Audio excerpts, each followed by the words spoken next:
noite de ontem não deixou ninguém indiferente. Considerado o melhor DJ do mundo, Érico Morilho mostrou o que melhor sabe fazer. A multidão que não quis faltar dançou até altas horas ao som dos grandes hits do DJ.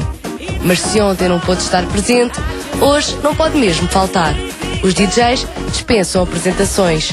Chus e Ceballos animarão a festa Valentine's numa noite que promete mais ritmos escaldantes.